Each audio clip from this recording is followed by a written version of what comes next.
Do you worry about how much someone drinks? Do you feel angry or depressed most of the time?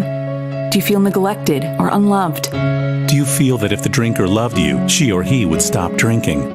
If you answered yes to any of these questions, you are not alone. Not everyone trapped by alcohol is an alcoholic. Families and friends are suffering too. Al-Anon and Alateen can help. Call 1-866-200-0223 or visit alanon.org/help.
and welcome to the Board of Selectmen meeting for the town of Rockland, Tuesday, August 10th, 2021.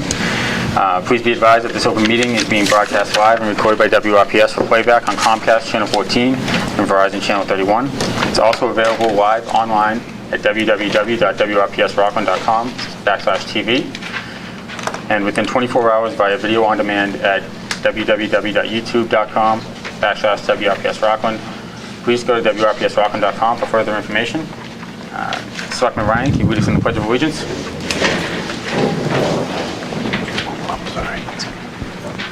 I pledge allegiance to the flag of the United States of America and to the republic for which it stands, one nation, under God, indivisible, with liberty and justice for all.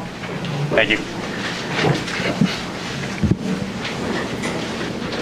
Okay, first on the agenda, Brockton Area's 2021 Overdose Vigil by Candlelight. Doug? Thanks, Mike. This was brought to our attention, and we wanted to highlight to the community that on Tuesday, August 31st, beginning at 6:30, there'll be a program at the Brockton High School, and it's a candlelight vigil, and it's hosted by the Brockton Area Prevention Collaborative, which includes Bridging Lives, the Brockton Mayor's Opioid Overdose Prevention Coalition, EB Hope, Rockland Cares, and the Whitman Hanson Will. And I put some more information in the packet, which I'm not going to read, but we do encourage everyone from the public that cares about this issue, like we all in this community do, to attend that vigil on Tuesday the 31st at 6:30 at Brockton High School. I also wanted just to quickly mention two other things, and then Jean Blaney, our Recreation Director, is here as well. Our Open Space Committee has been working really hard with town staff and with myself on a potential open space land acquisition. And as part of that effort and a grant that we've applied for with the state, they're going to be hosting a public forum on August 24th at 7 p.m. at the Rockland High School in the lecture hall. So we'd really encourage anyone in the community that's interested in this potential land acquisition that we're going to be voting on at the upcoming special town meeting on September 13th to come to this meeting. It'll be a great opportunity to hear a presentation, but most importantly to be able to ask questions, understand how this opportunity fits within the town's larger open space and recreation plan. And then lastly, I just wanted to remind the community that we are looking for volunteers for the town's rent control board. And I just wanted to put that announcement out again, that we are looking for rent control board volunteers. That's all I had. Maybe with that, I'll turn it over to Jean. Yep. So Jean, you want to take some before us?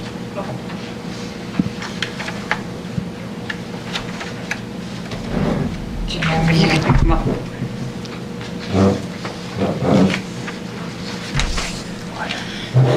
So here we are again.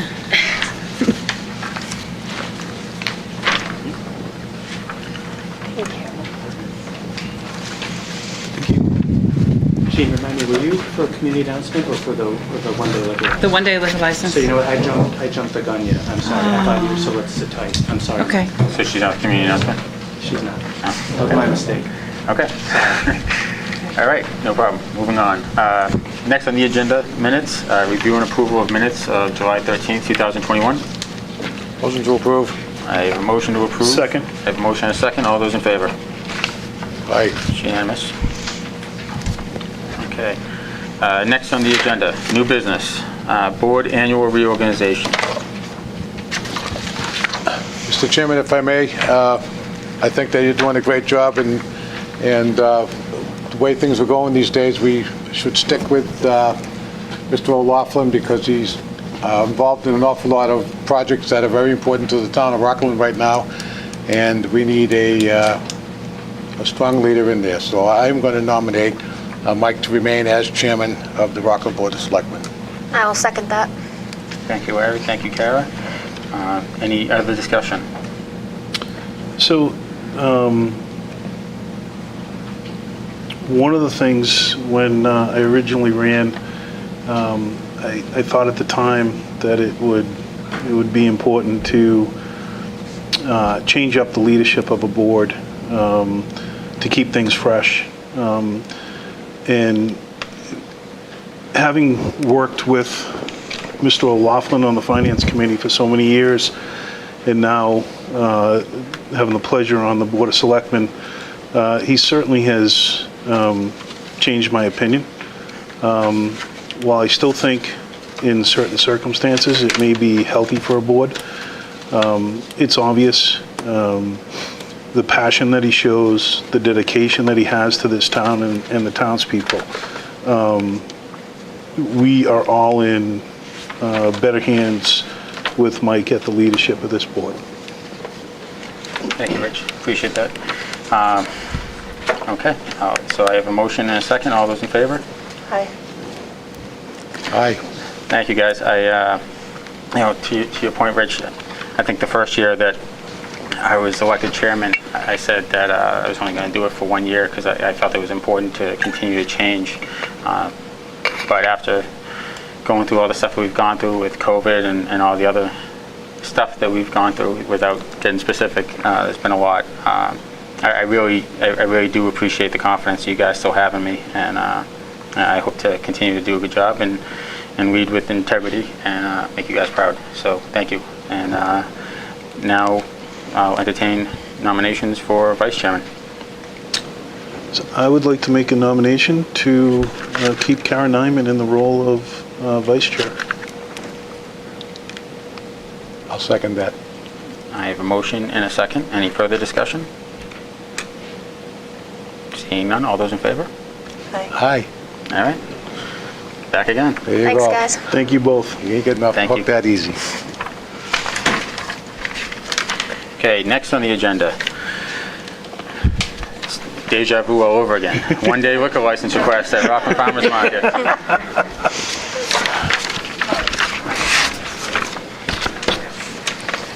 Hello again, thank you.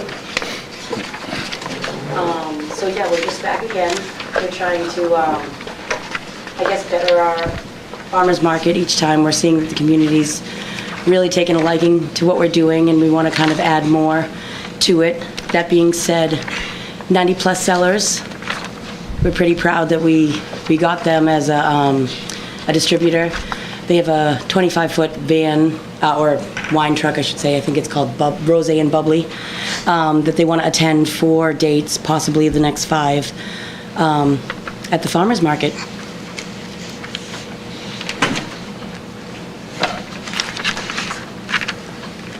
Okay, anybody have any questions or comments? The only comment I would have is do we have to issue a license for every single time, or can we give them a license to, This would be a one-day for Just all to- the dates included on the Yeah. application. but they'll all be included then? But each date is listed, 8/21, 8/28, 9/11, 9/25. Those 4 dates, all from 10 to 2 p.m. We will have to readjust. We were talking about the last date as a finale, but it's in the working. We have to figure out logistics, but their truck isn't available, but they want to participate. Okay. So we will revisit that after the next few farmers markets. See how it goes. Yeah, So will they be checking licenses to make sure everyone's of age? correct. So they're going to be checking licenses and giving bracelets, just like Barrel House Just C. There, I don't know if you can see on they're accredited. They've been around since 2009. They know what they're doing. Awesome. Everything that they have is branded. The cups, obviously, because it's not it's not going to be in a can like Barrel Housey. But what they have are small plastic wine glasses, but their brand is on them, so it's very clear. It's not a solo cup. Yeah, Nice. I'm not worried about them at Yeah. all. They I think it'll be a great addition. Yeah, it's not their first rodeo. Right. Any other questions, comments? Okay, I'll entertain a motion. I'll make a motion for the one-day liquor license for the dates requested. I'll second that. I have a motion and a second. All those in favor? Thank you. And that's unanimous. Is it okay, Mr. Chairman, if we mention our next date is going to be more of a child-friendly event? So we have a dunk tank, and we have airbrush tattoos, and some other special things more geared towards children. We've been kind of focusing on the artisans and the and less on the family. So now we're kind of trying to bring more of that family-friendly back into our farmers market. So we hope everybody attends, everyone comes, and That'd be Yeah. August 21st. Yeah, every event, we're trying to make it bigger and better with a grand finale. So it's unfortunate, I'll be traveling and I won't be able to be in the dunk tank as you guys had asked me to be. But, You're penciled in for next year. But Kara is the vice chairman. I think it would be That's right. appropriate. Kara, step in on That it. she step in and fill my shoes on that occasion. I So. gotcha. Thanks. Kara, 10 o'clock. All right. We have changing stalls. That's AM. Yeah. Any other comments or questions for Jean and Allison? Actually, if I may, Yep. I was going to hold it to the selectmen comments, but it is fantastic to see you continue to grow each time and to see, and I can fully appreciate all of the hard work you're putting into it, but it's awesome for the community. It really is, so thank you. I appreciate that. I'm thankful that Jean had faith in me when we started this and kind of really went full force. We had a small amount of time, and I can tell you that above the paycheck, the fulfillment in bringing the community together is worth it. And one of the things I just want to, kind of piggyback on what Tiffany said. One of the things that I enjoy being down there is kind of the excitement that the two of you guys bring to it, and the passion you guys have in the planning of it. I was surprised by how I would feel. The hours that I'm down there, more than half of it is talking to either one or the other one of you, and it's usually based on what can we do different next time, what can we do better, what can we do for the fall, what can we do, what can we going get more forward, keep people to going. come and Yeah, be how involved? do we do it? And don't lose the passion, just keep going. And the fact that you guys are able to recognize that you can do more, and beware those mind forged manacles. Don't stop at where you get to, and just keep going. So you have our support, and we love the product you guys are putting out. So keep doing it. I appreciate that. So thanks, guys. Appreciate I'm it. also great job. going to talk about it on my comments, but just what you guys have brought to the community. It's tremendous, and my hat's off to all the work and effort. I don't think people understand the time, the energy, the effort, and it doesn't go unnoticed.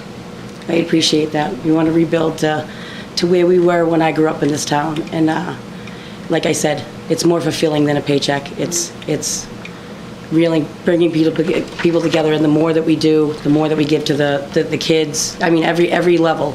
It's it. It's great to see Hearts of Park used like it is now. Yes. It's been many years. Yep. And also one more thank you, because it was part of my comments, but the camps at Heartstop are phenomenal. Thank you. And I personally... Counselors are really good. Yeah, they're awesome. They're phenomenal, Magic. and the kids are loving it, and it's just such an incredible amenity to our community.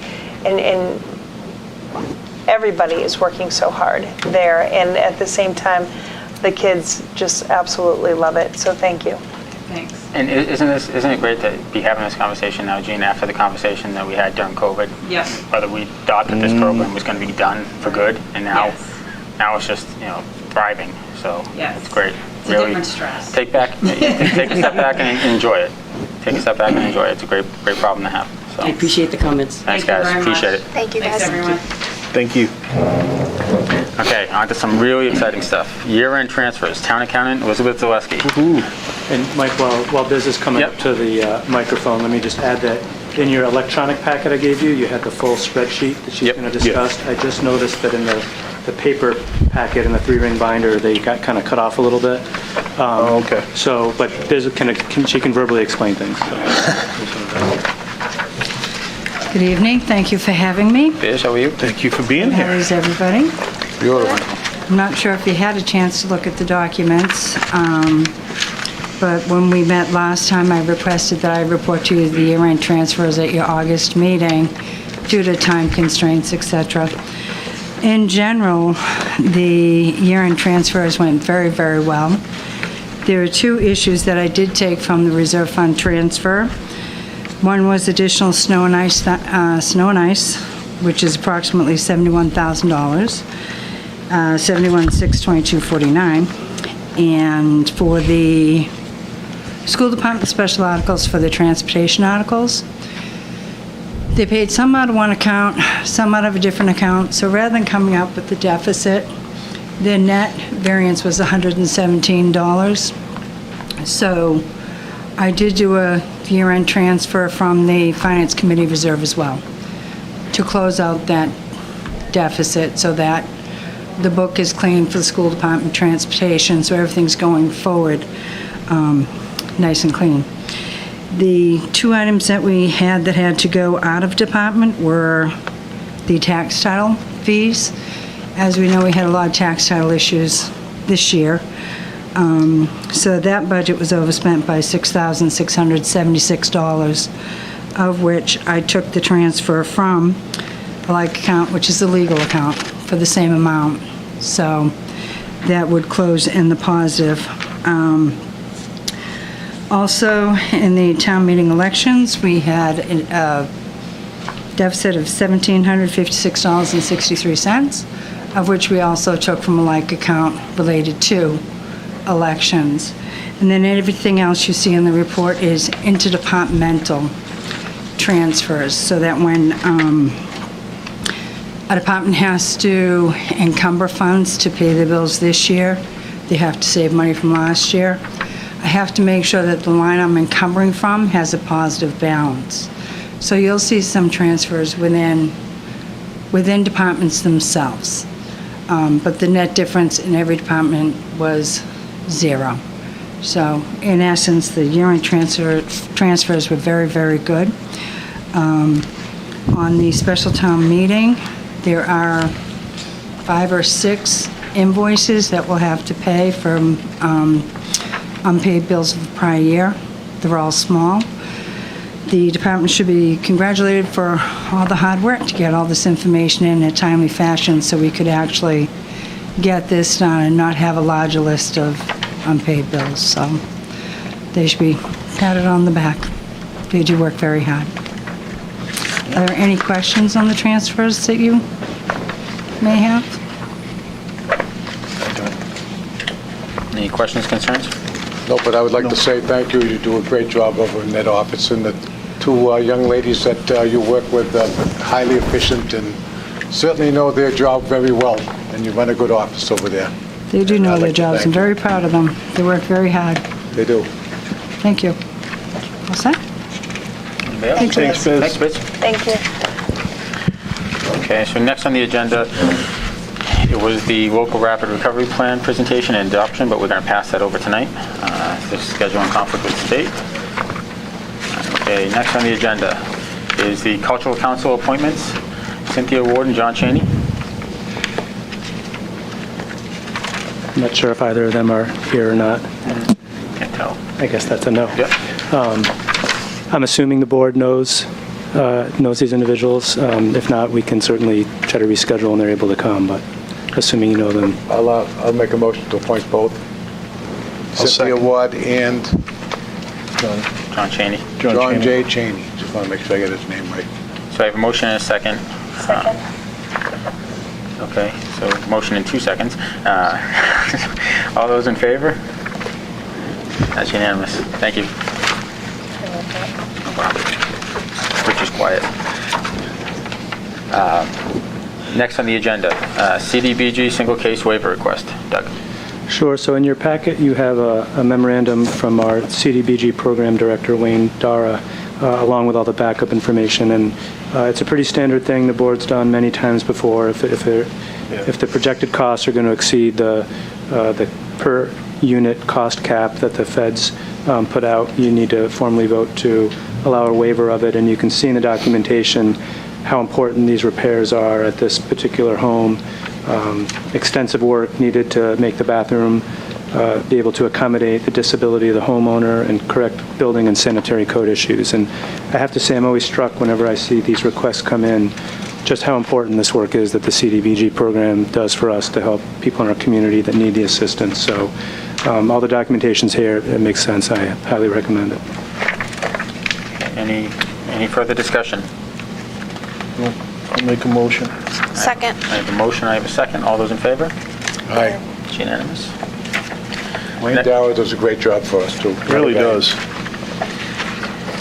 All right, next on the agenda, other new business not reasonably anticipated. Doug? I have none. Okay, moving on. Old business, Senior Affordable Housing Project, Massachusetts Local Initiative Program, AKA Friendly 40B, 403 Union Street, 6 Delport Ave, Holy Family Church site, requested letter of support. So if I could maybe just kick it off, Mike. As the board knows, we've discussed this a number of times before, and we've had presentations from the developers and representatives from the property. And again, we're talking about the Holy Family School site. There's a proposed 27-unit senior affordable housing development. And I know you've got a lot of information already about that. As part of their process, it's, we intentionally put in the agenda packet the quote-unquote friendly 40B to distinguish this type of program from other types of 40Bs. So this particular type of program, they come to the town ahead of time to work cooperatively with the town, assuming it's something that the town supports and believes that it meets its needs. And then the town can sign a letter of support, and that helps their process through the state. Both Jen and I have spoken to you about it, and we've talked about it publicly, that it's a project that we support. We think it fits an excellent need. It's an appropriate size and scale. It's adaptively reusing an important building in town, and it's right on Union Street. So it really checks all the boxes. It's had water and sewer connections in the past. I know the board had a lot of questions and wanted to really think about whether you would want to sign on to a letter of support or not. And I think we provided you some additional information, and there's a number of representatives here, including Jennifer Connolly, and they might want to give some additional supplemental information as well before you ask any further questions. And my recommendation is, one way or another, I think you should make a final decision tonight so we don't keep them in limbo any further. So, and obviously Jen is also here to answer any other questions as well. Okay, so before we bring anybody up, I'll just put it out to the board. Any thoughts, questions, concerns, any new thoughts since our last meeting on this? Anyone? I would just like to say that the rumor mongers are out there already, and I went up. My wife has relatives in the area who live directly behind the church, and as they asked me if there was going to be low-income housing and all these other questions, and I assured them that it was going to be senior housing only, and with all the restrictions on it. So I would just say, talk to the neighbors. I mean, they all know Father Hickey anyway, and I'm just saying it out here so that people in the public will know that this is what, it's senior housing only, and there's, no kind of deals going on here or anything else, because, again, there are certain people within the town that try to derail almost everything we do for some reason, and I just want no misinformation to be out there. I just want, all the facts, and we'll present it here, and I think that this is the good forum to make sure that everybody who's going to be a neighbor or anything else understands completely what the plan is, so that we don't run into this the opposition party lately, who's been sort of working against a lot of the things we're trying to accomplish. So I just want to get that out there. Anybody else? So just my own personal, I think it's a tremendous use of the building. I think it's much needed, and I personally am in support of that. With that being said, I haven't changed my position as a member of the Board of Selectmen. Development in the town goes through certain departments, and one of them really isn't the Board of Selectmen. So while my personal feelings are one way, just how I am, I have a hard time giving an official vote, only in the sense that we know we have other 40B projects, and I think if we do this, we open up potentially Pandora's box. That's just my own personal opinion. That's it. Anybody else? To Rich's point, I mean, I see where he's going with that, but also I think this is different because it's a friendly 40B, and the developer's willing to work with the town to, meet our needs and hear our voices. So I think it's a different kind of project than a regular 40B. Personally, I think it's a win-win for the town of Rockland. It's a win-win for Holy Family and our senior population. So I'm in favor of this project and looking forward to see it happen in Rockland here. Mr. Chairman? Yep. We had originally okayed a project on Park Street too, where the town, where they, could have been and put in, say, 60 units, and they agreed to put in 38 or something in order to have a friendly bee transfer. Unfortunately, it never happened. I don't know why, but it didn't happen. So it's not a precedent for us to vote in favor of doing this project. And again, it's a great project. I think I wish you all the best with it if it goes forward, and whatever we can do, or whatever I can do as an individual, I'll be happy to help you out.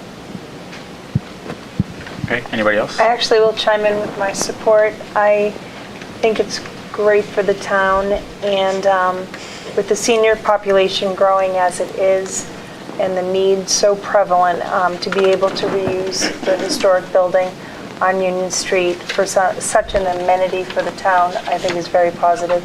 So I definitely want to share my support. Okay.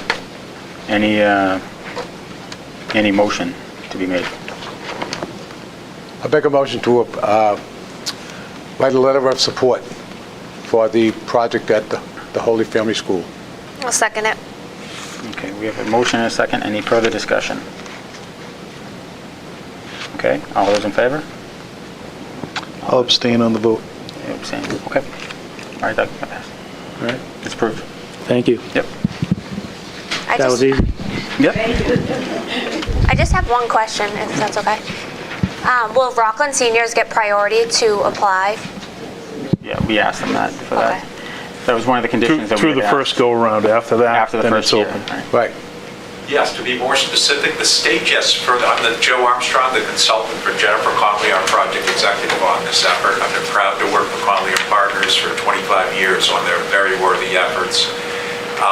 The state just recently restricted that to 75%. It used to be all the first round of advertisement could have a local preference, but it was just a few months ago the state restricted it down to 75%. So, as the person who watches the regulations for the team here, they're constantly shifting on the federal and state levels. We just became aware of this when we had a correspondence with the state, and they told us of this. I regret that. We weren't giving any misinformation when we started the process. It was 100%. And by the way, I appreciate Selectman Penny's comments. If I could clarify just a little on your specific concerns. The main difference between this project and other 40B projects is, as some of the other selectmen have stated, that this started from the start as a friendly 40B. One of the reasons I've been proud to work for Conley and Partners as their consultant now for 25 years is they have never even considered an adversarial 40B. We have gone to communities, and if we haven't got that vibe that it's something that the town wants, we just say thank you very much, and we work on another property in another community. Also, Conley and Partners always signs the state voluntary in perpetuity use restrictions. It's only required to get the funding to restrict the project for 30 years to get tax credits or 40B status, and they always sign the in perpetuity pledge. We get more points in the rating of our funding applications for that, but also it's just because of the sincere multi-generation history now of the Conley and Partners firm, specializing in creating affordable housing, solving the problem, keeping it solved. So in addition, and sometimes communities want their own local deed restrictions. We're always okay with that. But the state has tried, tested, legally challenged, never succeeded restriction for in perpetuity use restrictions. There was a famous case in Wellesley where a developer 30 years later tried to change it, and they were kicked right back to court. And the court said, what don't you understand about in perpetuity? You know, it's forever. So again, this is just a wonderful historic building, and as a professional, I'm excited about the legacy after such a wonderful public use, educating Rockland youth for generations. I believe one or two of you may have gone here. There you go. Okay. My niece and nephew attended here also, and my twin brother's a proud citizen down the street. So for me, my whole career, to turn these wonderful historic buildings into a legacy for the senior population that can never change, that doesn't cost the local community anything. It's all federal and state subsidies coming into it. And then to take advantage of the historic tax credits, which you can only get for a building that's 1955 or earlier. We are getting state and federal historic credits, which means unlike other properties that come and ask for local community funds, we never asked for any funds. Just, again, the wonderful support that you've offered. I just wanted to clarify those few points. Thank you. But we're very excited about the prospect of new senior housing in the community. Thank you, guys. We are too. Thank you very much. Could I just say Ms. thank Kennedy. you? As a lifelong resident of Rockland and someone who graduated from Holy Family School, and who saw our siblings and my children graduated, it was devastating to have to close our school. And to see it turn into something that's extremely positive, it's just a beautiful thing. 27, or I guess it could actually be in the 40s, elderly people are going to be in a very happy circumstance that instead of being on the outskirts of town, they're in the center of town. They can walk to coffee shops, they can walk to church, they can go to the library, anywhere they need to go. And I think that's what you want for your seniors. You don't want them isolated. So thank you very much. Thank you. Okay. Thank you, everyone. Appreciate your time. Father Hickey, you're good? You didn't have anything? You're usually not one to sit quiet, you know? Usually I do. It was a very sad issue in our lives as a parish to lose a school, but it was no way we could solve it.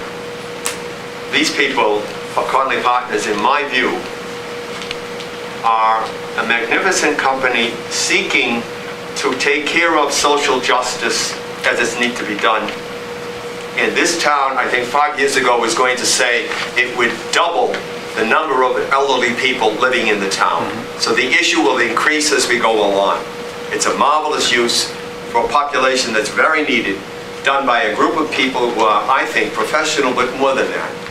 I think committed to taking care of this nation and its people in ways that are practical and real. So I salute them and I thank you. Thank you. Thank you, guys. I know it was a long, drawn-out process, and I think we had some attendance issues at one point, and doing the whole Zoom thing, it was kind of tough to figure out exactly what everybody was looking for and stuff. But I think we're at a point where everybody in the town, people will benefit for years to come. So thank you. Wish you well. Last point, Selectman, we do hope to have future, now that the mask mandate has come off, I think we'll get more attendance at our future public meetings. So we'll maintain that public outreach. We appreciate the help of the planning department who gave us an abutter list on the last one, but just a lot of people won't sign in on a Zoom meeting. But we've done everything we can to reach out through the senior newsletters and everything else we could. And hopefully now that things are relaxed a little bit more, hopefully they stay that way, for a while. We'll get more people involved to address Selectman Ryan's concerns, that we keep the rumors down and let people know accurately the positive for the community that this project represents. Excellent. Thank you very much. Thank you. Beautiful. Thank you. All right. We'll give you guys a second. Thank you. Thank you. Thank you very much. Good to see you, Father. I thought they were all here to hear my special town meeting warrant presentation. Thought they were here for biz.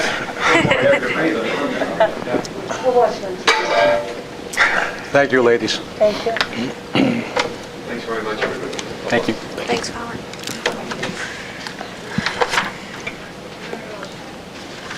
Okay, next on the agenda, special town meeting warrant. Doug. Thanks, Mike. Tonight, I am recommending that you close the warrant and that you hopefully vote to approve the final warrant as I present it tonight. There are a couple little very minor typos that are not of any substance, which I'll correct before we send it to the printer. Everything of substance is before you tonight. And I thought I would go through each article, some more briefly than others, and then open it up to any questions that you might have. I'll start at the beginning. The first three articles are the floodplain bylaw, which we've talked about extensively at several prior meetings. I'm not going to go through the text. It's the same exact text that we had at the last town meeting. Since we last spoke about this, Assistant Town Administrator Jen Constable helped do an excellent presentation with the Planning Board at the Planning Board's public hearing that was held at the high school lecture hall. And there was pretty good attendance. Jen did a presentation, and then there are also officials from the federal government and the state government who are also available to answer questions, as well as our land use attorney, Bob Galvin.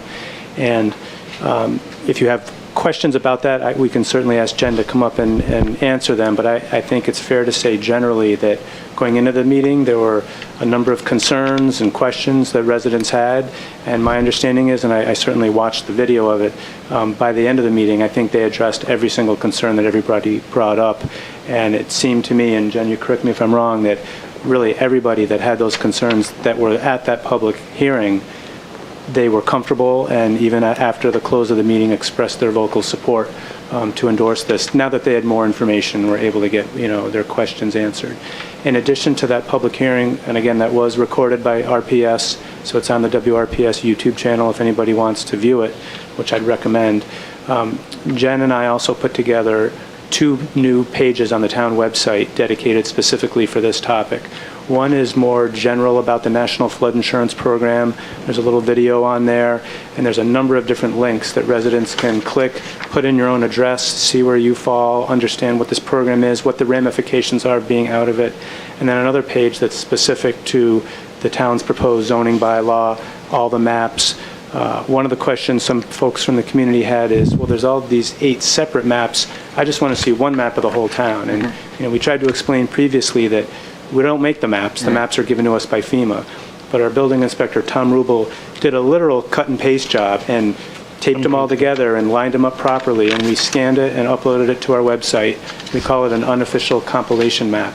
So it's not useful for drilling into a specific address, but it just gives you a good thumbnail. So if you're interested in a particular part of town, you can see if something may or may not hit it. Then you can go to the individual maps. But this will be, I believe it's going to be the first 3 articles on the special town meeting warrant. So I'm gonna stop you after these 3 articles. So if the board has any questions regarding those first 3 articles, as it pertains to the floodplain, or what the plan is to present at special town meeting, who is going to be presenting, now would be the time to ask.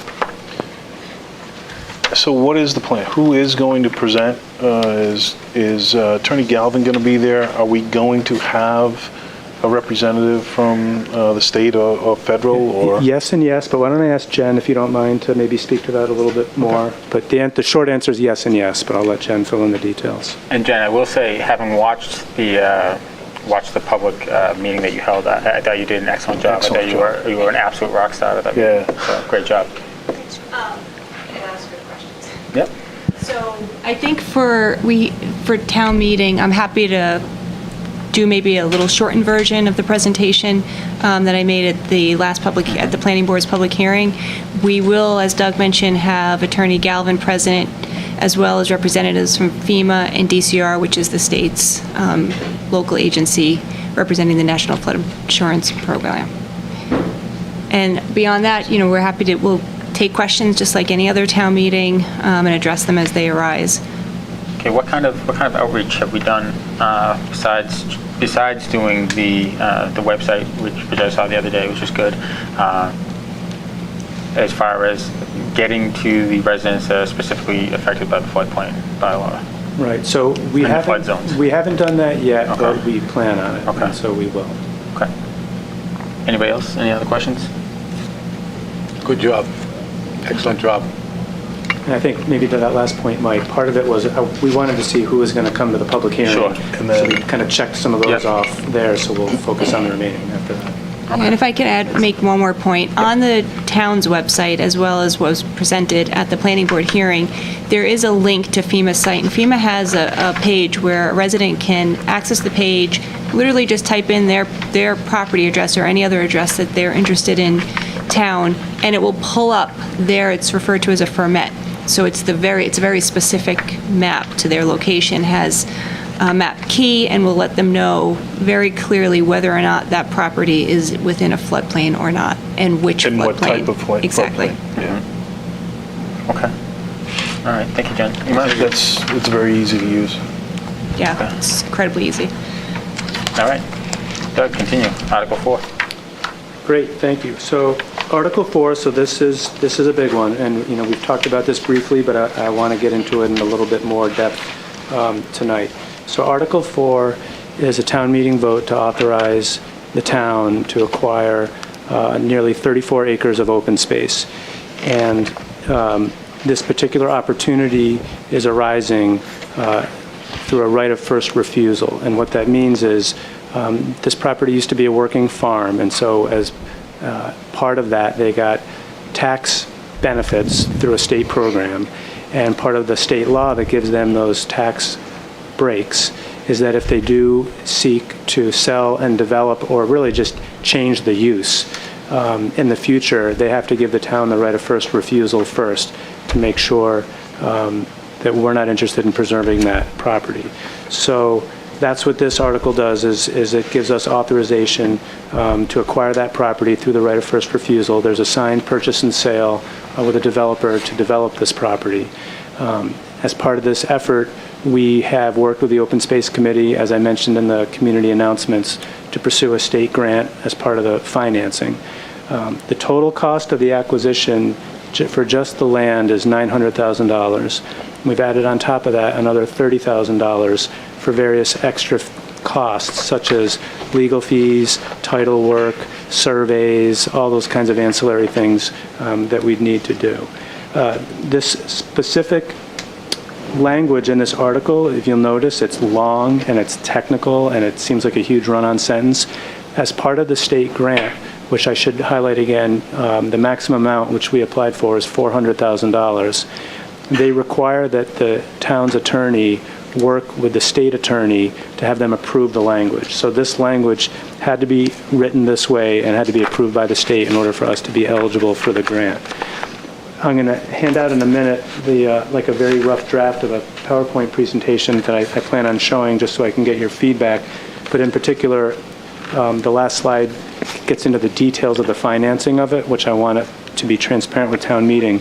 But what I'll say right now before I hand this out is, when you read the article, you'll see there's a laundry list of available ways to fund this through Community Preservation Act funds and, all different types of options, but it's not specific about how much is coming from each source.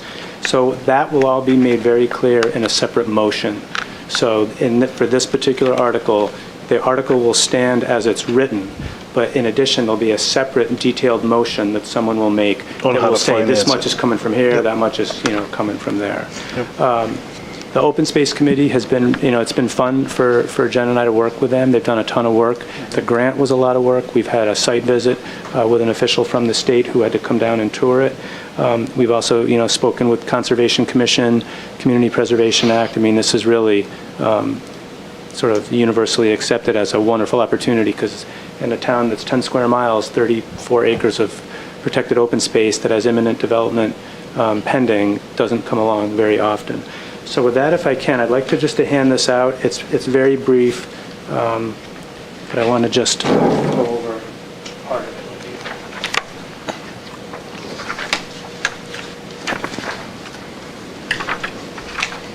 Thanks, Doug. Thank you.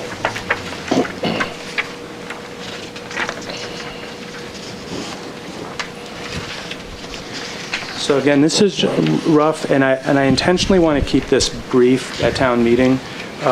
My intent is that I would do this presentation first and then transition over to the Open Space Committee to get into what the opportunity from their perspective. So the first slide just is a very brief summary of the property, 36.3 acres. The address at Beach Street, formerly known as the McCarthy Farm. It's across from the recycling center. People know that as a landmark. Did the reference for this right of first refusal and that how this property is specifically listed in the town's open space and rec plan, which has been adopted by the town and approved by the state. The next slide has two different maps showing the property location, a detailed aerial with a parcel highlighted, and then a zoning map And I just stuck a red arrow and a red star just so people can get a sense of where in town we are. And it's literally the southwest corner of town, bordering Whitman and Hanson. Now, financing, which is really the main part, these last two slides, I thought it would be helpful for the community to understand just what all the potential options were. And we met as a team internally to go over this when we were looking at this opportunity. And the financing options include grants, which we've already applied for. There's a one-year capital outlay expenditure exclusion. I've mentioned this before. That's a great tool to finance things in this dollar range, but that requires a town meeting vote, and it requires a ballot vote, because what that's essentially doing is residents are raising their taxes for 1 year only. You pay it off in full, the taxes go down by that same amount the next year. There's no debt, there's no borrowing or interest costs. So this is an appropriate size project for that, but we found, I think, a better way to fund it, so we're not doing that option. But I just want to throw that out there, and there may be other exclusions that we want to look at in the future for other projects. There's a debt exclusion, which we all know very well. We're doing a big one for the school right now. This project, in my mind, is really too small for that. All kinds of legal fees and interest and things when it just doesn't really warrant it. There's always free cash when it's available, when it's certified. That's the first thing Biz always reminds me of. There's the stabilization fund, which we know what that is, and we'll talk about that in a minute. And then there's Community Preservation Act funds. And I put in the slide what the current balances are, a little over $47,000 remaining in the open space category, and about $576,000 remaining in the undesignated fund. That's cash in hand, and we generate new revenue every year. And I've heard this from some folks in the community about, well, why don't we just leverage the CPA for the whole project and just borrow against our future CPA streams to pay for it? And that is legal, and towns do that for certain projects. I'm not recommending it here because that would really lock up most of our money for years and years and years going forward. And we're not at the full 3%, and we haven't been in it that long, and so I just think it will constrain us in our future uses of CPA funds. So the last slide is really the main one, which I would plan on leaving up on the auditorium screen for a little bit. This is the recommended funding plan that will be made clear in the motion. So this would include, we anticipate a $400,000 grant for the state, and I should be very clear that the way we drafted this town meeting article, and the state allows this, it's contingent on receipt of the state grant.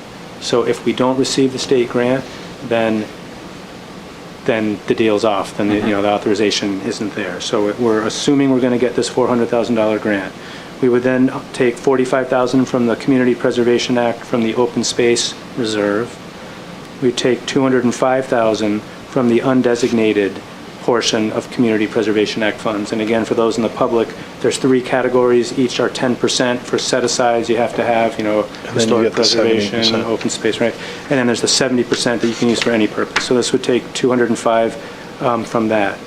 And then the remaining $250,000 to get to the $900,000 purchase price, we're recommending we take from the stabilization fund. I'm going to come back to that in a minute. So that gets us to $900,000. And then the remaining $30,000 that I talked about as contingency for recording fees, title search, land survey, legal fees, etc., $30,000. I'm also recommending we take that from the stabilization fund. So the total is $930,000. Now we can't promise anything, but I would recommend that we consider, once free cash is certified at our next annual town meeting in May, we could look at taking the $280,000 from free cash and put it back in to essentially repay the stabilization fund. So I have that noted as a footnote, and I can mention it verbally, but that would have to happen. Yeah, we make that a priority. Make it a priority, but we just can't do it now because free cash isn't certified.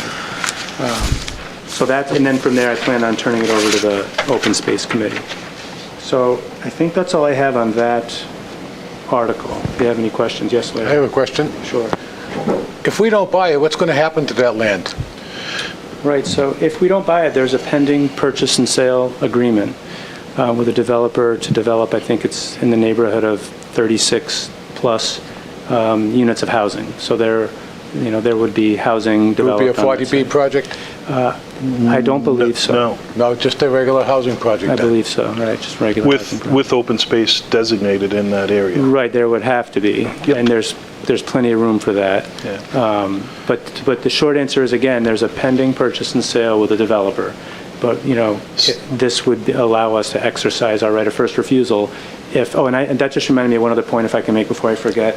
I've also been asked from some folks in the community about when we're going to have a public hearing on this. And, we could have a public hearing before town meeting, or it could happen after town meeting. I need to check with our land use attorney to understand when it would make the most sense. That public hearing was really to make a decision on really kind of firmly, are we going to do it or not? All I'm talking about tonight is a warrant article that the voters can decide. And obviously, we can't do anything without voter approval. I didn't mean to cut you off, Rich, but I wanted just to get that point out before I forget. No, the only one question I have, obviously, is the access to that property is through the existing house, because other than that, there really isn't any access to it. So, and I know that was a separate part of the deal. If we go forward and exercise this and we acquire this land, what happens to the house, and would we as townspeople have access to that property? Sure, that's a good question. So if you go, let me see if you can see it in detail on the map. Yeah, so if you look at slide 3, which shows the map, you'll see, and I know it's kind of fuzzy, but it's parcel 82-002. That's the one that has that main driveway. Yes. It's shared with those two parcels. We would not be acquiring that parcel. So just to be clear, we would not be owning a house. But to your point, as you go farther north, as you're approaching the property on the right-hand side, there is a small area that's already been cleared and could be turned into access and parking. So there are other opportunities. While there is a lot of wetlands there, there's other opportunities for access. I should also highlight that, this town meeting article is just seeking authorization to do something. If other opportunities become available, we can look at those other opportunities for different access or different arrangements, but this would just give us the opportunity to buy the whole 36 acres outright. We create our own access. What's the anticipated timeline on the grant approval? I think it's going to be after town meeting, but sort of like mid-fall, right? October, November timeframe. Is that right, Jen?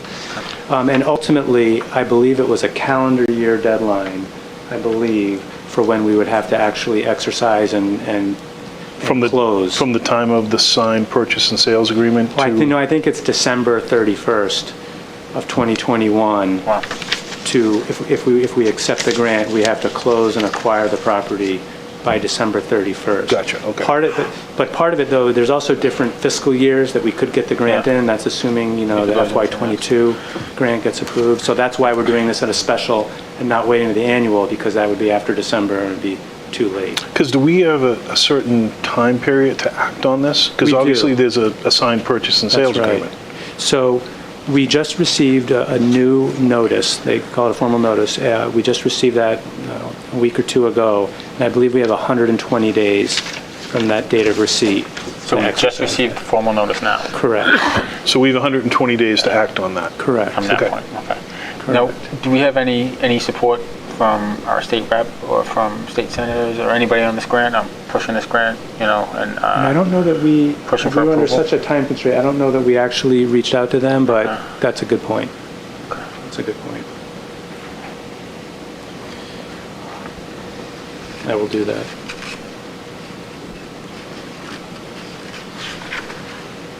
These are all good questions. And I would say also, as you keep this presentation, if you have any other thoughts, my feeling was I didn't want to give a long, detailed thing, and especially coming after the floodplain, people might be a little tired of the technical stuff, so I wanted to keep a big picture. But if you have thoughts about communicating at town meeting, let me know anytime. Any other questions on that article? Beautiful. Anybody else? Okay, Article 5. All right. Article 5 is one that I've mentioned all these earlier, but this one I've mentioned multiple times. This would give the raises for our 4 elected department heads, not any board or committee members. This is for the treasurer, tax collector, clerk, and the highway superintendent. Their compensation can only be set at town meeting, and I didn't have the amounts ready at the annual town meeting. It's pretty straightforward. It's just 2% like everyone else. The next one, I want to give a little bit more background, Article 6. And after I give my intro, I see, Scott Margolis, the chairman of the Board of Health, is here, and I think, Mike, it might be helpful for you to hear from him as well. So I put a lot of information in your packet. So I'm going to try to summarize this as best I can. COVID this past year was obviously difficult and crazy for everyone in the world. It's funny to even say these words, but it really was. It was difficult for everyone. From a municipal employment perspective, nobody was impacted more than health agents across the state. And since we've been in COVID, there's been a lot of turnover. A lot of health agents got burnt out and have left. There's been a lot of activity in that.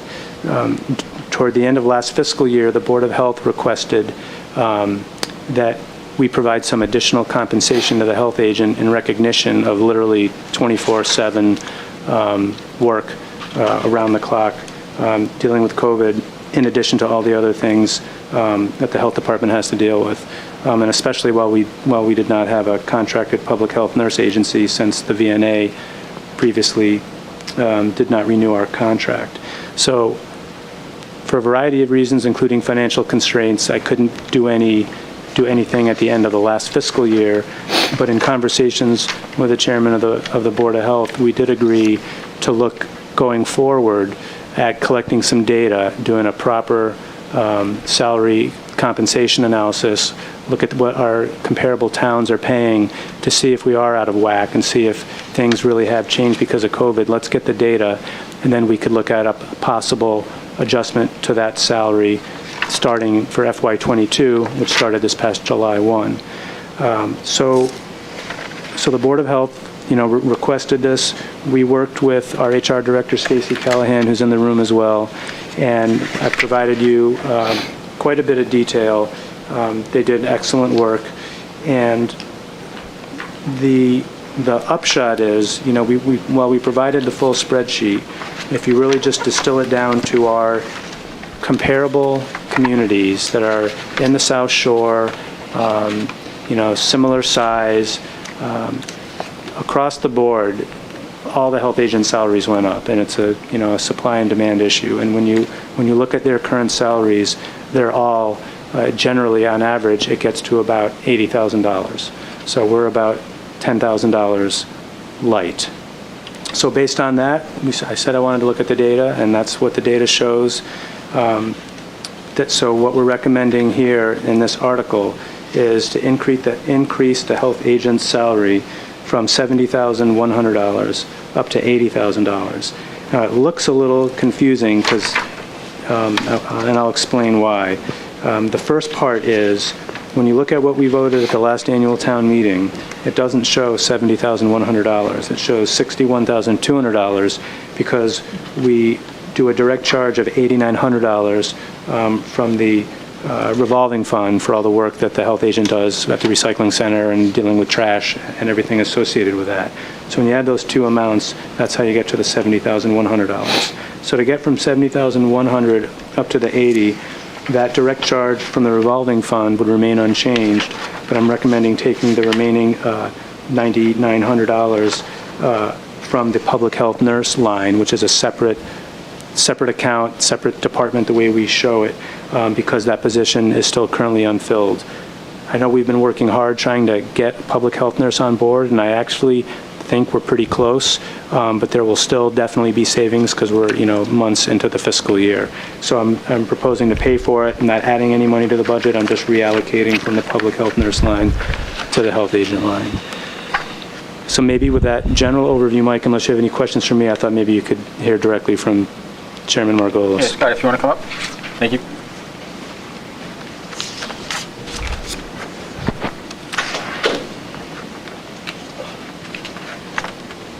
Sorry. There he is. Thank you.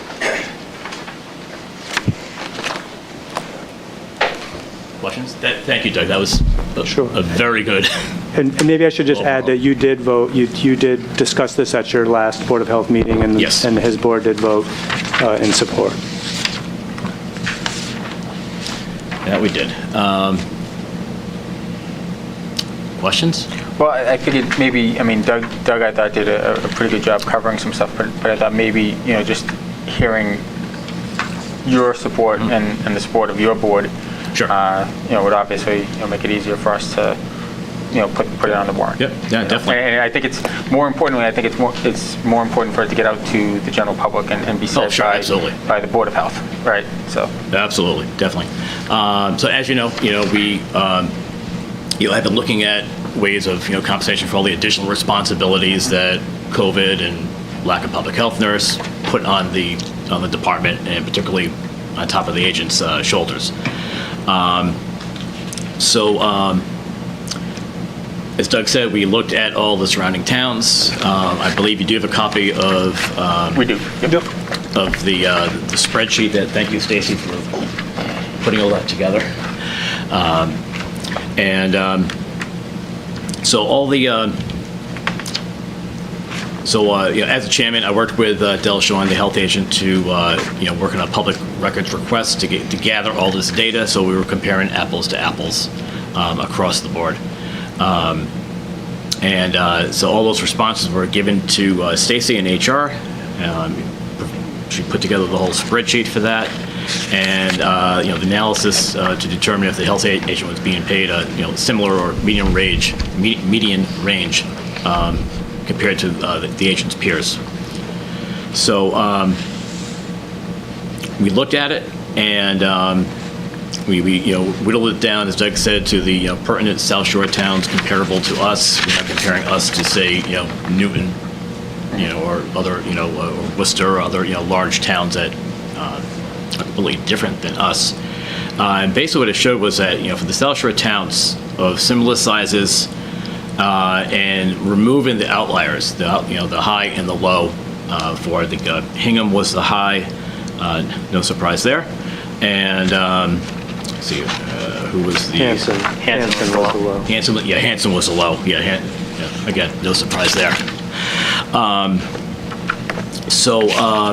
After removing all that, we basically found that the minimum salary was mid-60s, and the high was $94,000, which is incredible. We also looked at and compared one thing that was not initially requested that we missed, but we reached out again to get the data, was the longevity, as far as how experience-wise, how long they were in that position, and the positions before that, and also far as certifications, that kind of stuff, whether they were a sanitarian or whatever certification they might have. And in addition to that, with the original spreadsheet, you also have, we broke down whether the health agent and the office had to take care of managing the trash, managing recycling, food inspection, pools, housing, camps, whether or not they had a public health nurse, which, fingers crossed, we might be getting a group coming in, which would be awesome. Don't want to count my chickens before they're hatched. And out of all this here, as the spreadsheet was noted as saying, Rockland's the only community on the South Shore, or the local towns listed, that had no public health nurse and managed all those functions. For trash and recycling, a good chunk of the majority of the of these towns, the Department of Public Works handled that. It was not something the health agent had to do, like here. Food, a lot of them use inspectors solely for that purpose, so the health agent does not have to go out. We supplement ours when we can during the crunch times with an inspector, but our agent does most of the health inspections in town. All of them when they come in with on a complaint. somebody calls up with concerns about a particular establishment, our agent does that. Let's see here. What else? Yeah, majority of this, the housing, the pool, it's been about a split between the health agent and other, departments. And as mentioned, we originally were looking at some form of compensation, to be fair for the incredible amount of work during COVID that was put in that office. I mean, all departments, and as you know, fire department also, we all had increased, workloads and more, stress on us for that. And we looked out at the other towns as far as did they receive a stipend or what type of compensation did they get. And there was quite a few that did receive, whether it's overtime pay or an additional stipend on top of that. That's also in your notes. I want to say, I think Pembroke, it looks like, is probably our closest town that would be similar to us. There's only it's like 1,000 difference in population for that, and to know their FY22 budgeted salary for the agent is just over $80,000 for that. But they also during COVID, they ended up accruing time throughout that duration, and they ended up actually paying that out from an overtime line item, which actually equaled over $11,000. We're not sure. We believe that came from the CARES money. There was some question as to whether that was allowed under that. And as we know, business is doing an awesome job of keeping our finances on the straight and narrow. So there's no question on that. So that was really being able to use CARES money, that was taken off the table, as far as compensation. So after looking at all this data, consulting with Stacy, as far as what a fair wage is when we compare health agent to health agent and what is being what they have to take care of, we felt $80,000 was a very fair figure to go for. So we did at our last meeting, it was to get this on the warrant. We had to have a impromptu 48-hour notice meeting that we had to do it over Zoom to accommodate everybody. I know I was having internet issues. Yeah, I saw. Yeah, sorry. Daughter was home from Florida, so we're trying to get a family night out. Before she went back. Yeah, family first. Yep. So we discussed it. There was a concern of the longevity side of it, and try and keep this brief. Most of, if not all of the our towns here, as far as experience, it's all 2.5, 3 years, maybe a 5-year. As far as experience, and they look like they just about all, with the exception of Abington, who has military experience. I believe he's a sanitarian also. He has a bachelor's degree. I'm not quite sure in what. With the exception of him, everybody basically came from the office. They were the administrative assistant that basically worked their way up with that. Hanover under that. East Bridgewater actually right now is the administrative assistant actually acting as a health agent because they don't have one. In Hingham, the agent was actually started as a tobacco coordinator. That grant ran out, became a admin assistant, and now is the health agent. Marshfield, same thing, no health agent, and the admin is basically assisting with that. Norwell, admin assistant for 5 years, and then got moved up. And all that is basically, I say that because all that is basically a mirror image of our agent's past experience. Our current agent's been in the role for about 2.5 years, 3.5 years in admin, and about 17 total within the municipal department. So we felt it was a very, very similar comparison over it all. And I said we felt the 80,000 was a fair figure. We took a vote. It was 2 for, 1 against. One was not too sure at the time. I cannot speak for that particular board member, but it possibly because we did not have at the time the longevity figures. Like I said, I cannot speak for that board member, but it was 2 for and the 1 against.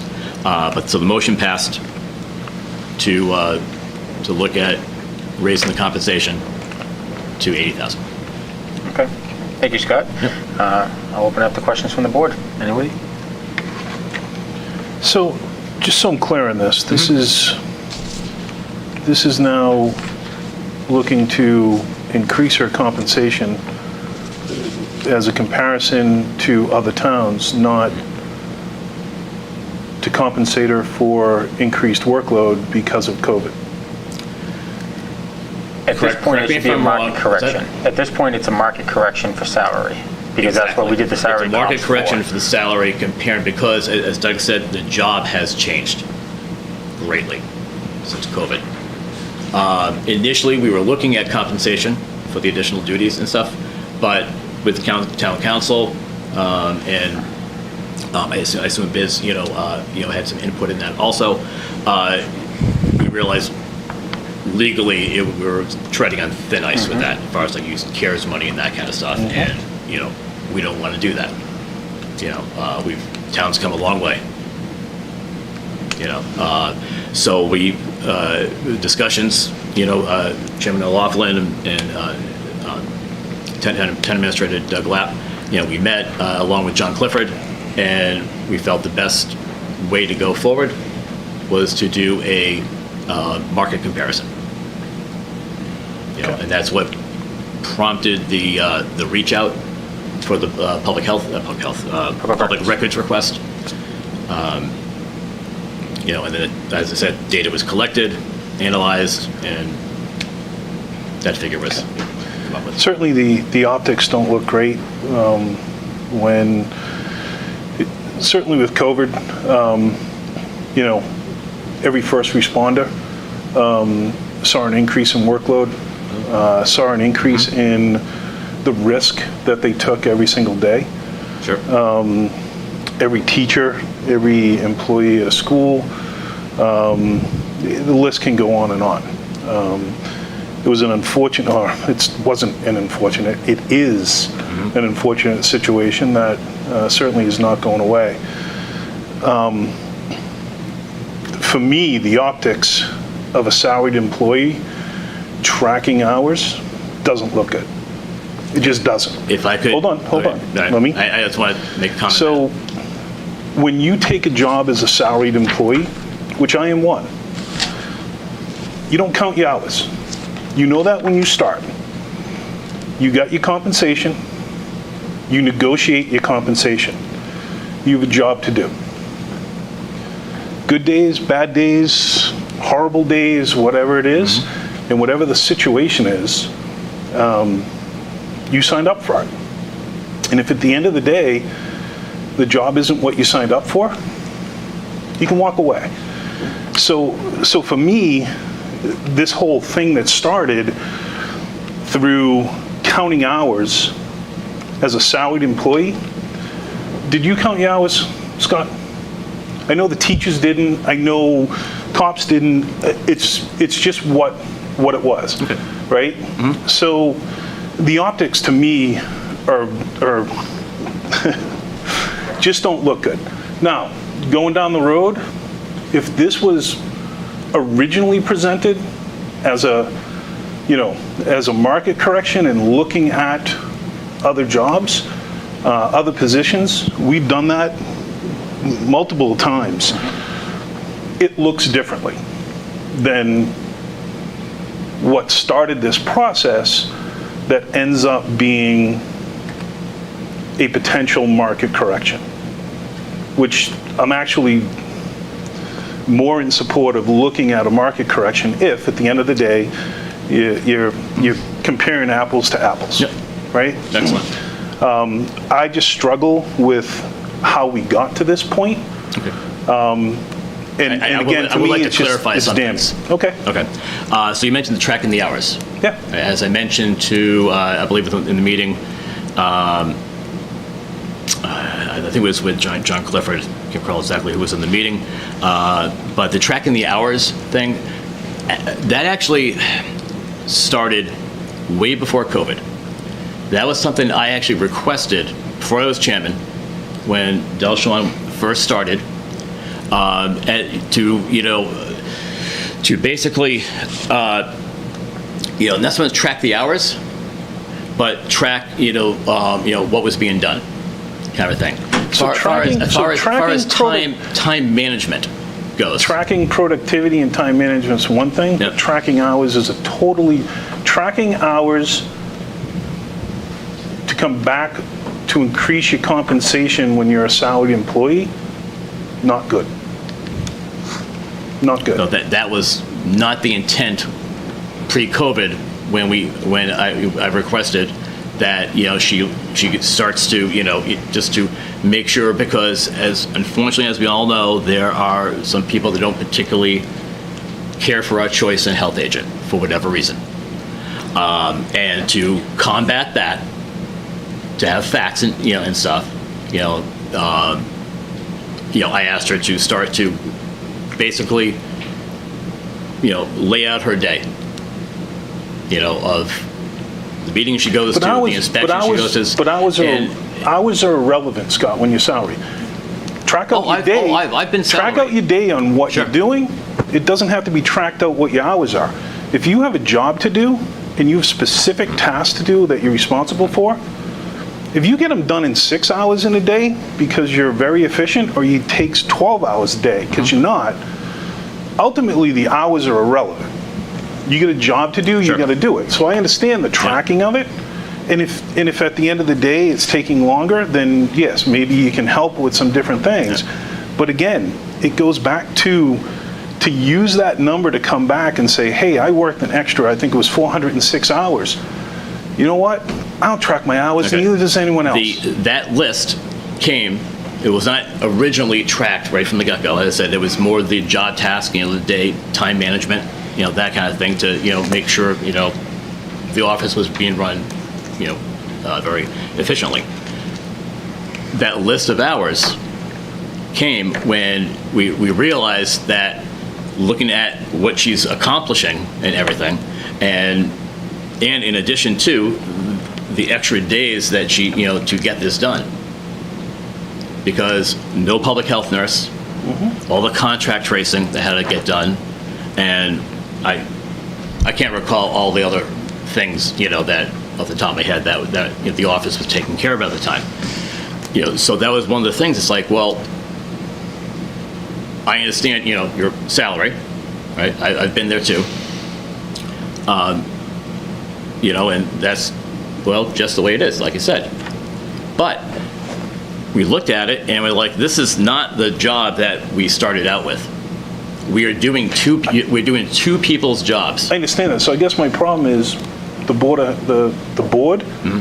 should have been proactive on this and actually started to look at a market correction if that was the case. Because I think it would have been an easier, I don't want to say easier, it would have looked a lot different if at the end of the day it was like, listen, we've added these tasks to her role.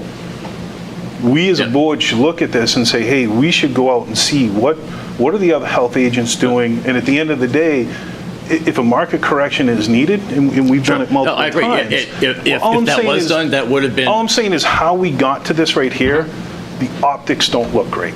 I understand where you're coming from with that.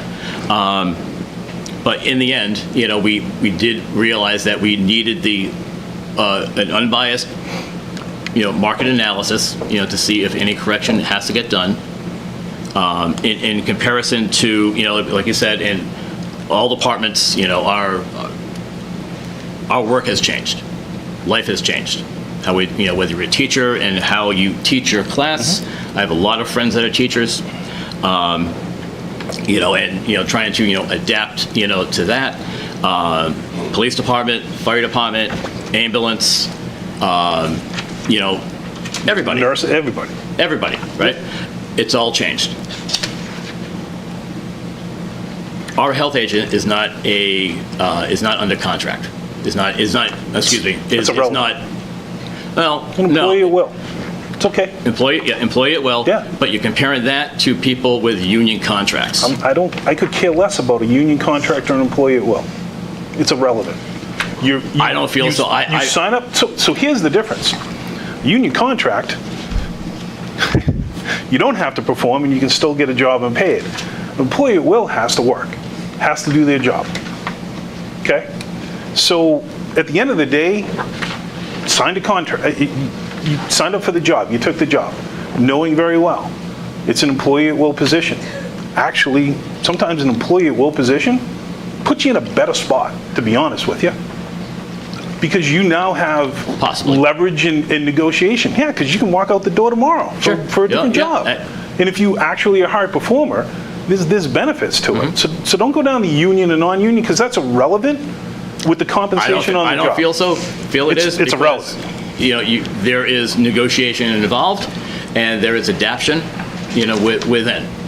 And I don't want to start, comparing firefighters to police officers to teachers, et cetera, as far as what each individual had to deal with, right? Because I went through that. I went through it. I mean, I had COVID myself, initially, had to deal with that. Luckily, knock on plastic, I fared out pretty well with that compared to, some friends that I know that are still feeling some effects from it. Went back to work, still dealing with all the COVID patients and all the stressors put on us, to be able to keep ourselves safe, still provide the service. Right? There was adaptation, within the way we ran things. And I don't want to bring the fire department into this, but there was, we changed, we adapted and overcame. And we got the job done, just like the police department did, just like teachers, highway, just like private sector positions did. Yep, and I'm also in private sector too. Absolutely. The whole time I've been, besides municipal. So again, I've also been in the private sector. So many people have been affected by this and have had to work more hours. I get that. I fully understand that. What I'm saying is how we got to this point is very disturbing to me.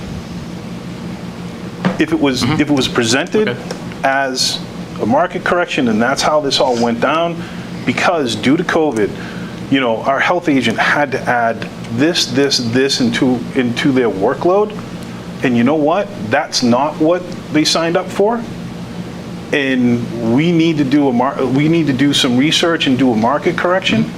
That's a whole different conversation than what got us to here, because I think we ended in the place where we should have started.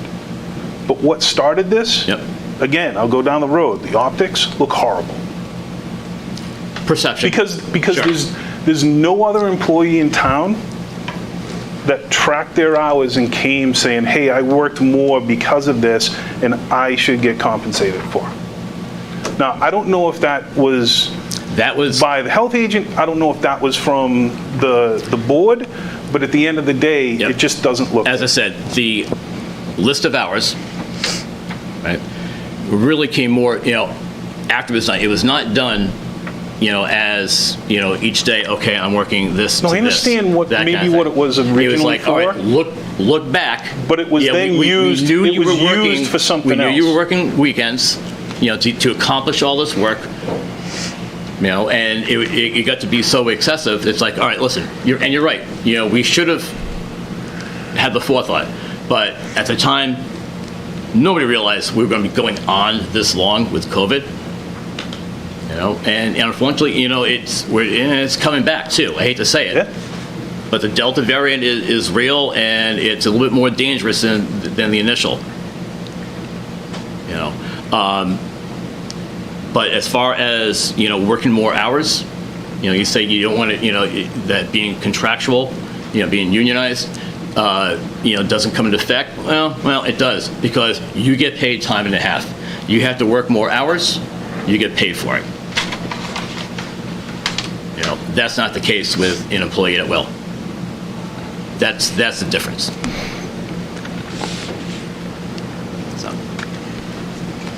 So, anybody else? Any questions, concerns, comments? Larry? I'm not against the market correction. When Dell was first hired, she was hired for the salary that she got, and I remember at the time people said that if everything goes well, there would be some sort of correction come up. I agree with Rich that the approach to the situation wasn't ideal, and it's not the way to go. However, I know that we pay our employees what we think they deserve, and when it comes right down to it at the end, town meeting has to approve it anyway, and they will make their choice. And again, I'm not against a salary correction. I think that the health agent has an important job. Salary is salary, though, and I'm with Rich on that. We know an awful lot of salaried employees within this town, and most of them get paid well. With that saying, if a market correction is what we want to do, then we'll put it on the ballot, and and if people are that concerned about it, they can make a deal about it at that particular point. I don't want to be put on the spot. You should do this because. Your job is your job. His job is his job, hers is hers. These are all salaried people. We pay them well because we expect them to do a good job. And we expect everybody that we hire to give 100% at their job. And, your compensation is your compensation. If you want to adjust it, you have a board that says, and you hire Delshon, and you say, that she needs a correction, then tell the people that in the beginning she was, we had a low salary because of whatever reason you want to do, and go from there. I'm not against a salary correction. I just, there are an awful lot of people in this town that didn't miss a wink during this whole thing. And, and it's nothing against Delshon, it's just that's the way it goes. Sometimes it snows, sometimes it rains, some days it's sunny. You just got to take what you get when you're signed on the bottom line to something. If the Board of Health wishes to make that correction in her favor, then I don't think I would stand against it. I think I would put it on the warrant and allow the people of the town to have their say, if you will. And I think, quite frankly, that they would probably agree to it, but based on a lot of different things. But I don't know. I agree with Rich, but I think we're missing a total point, I think. I just want to be clear. I'm not against the market correction. Yeah. I'm actually not against it. I'm actually, that's the way to do it. Yeah. What I was saying is how we got to this point just doesn't look good. No. That's my issue. I understand that, perception, as you said, in hindsight, I wish I had a crystal ball, and we, realized this is going to be going on for 12, 18 months, still continues. This is going to go on for years. Absolutely. This is the new norm. Absolutely. That's what I preached to all the new EMTs and stuff, and medics. We never had to wear masks before, or eye protection. Yeah, well, guess what? I don't care, what call you're going on. That's our standard, now. It's the new norm. Can I ask one more question? I would like to just ask if this falls under the necessary financial thing to put on special town meeting? Is there a... You're asking if there's like an emergency nature of it? So we did... I just thought we have one. Yep, so we did draft something. It's on page 17 of the warrant. And I'll just read it. We wrote, the salary increase retroactive to July 1 due to the increased workload of the health agent and the expanded nature of the health agent's responsibilities and job duties based on a detailed salary comparison analysis by the Human Resources Department, and was reviewed by Town Council.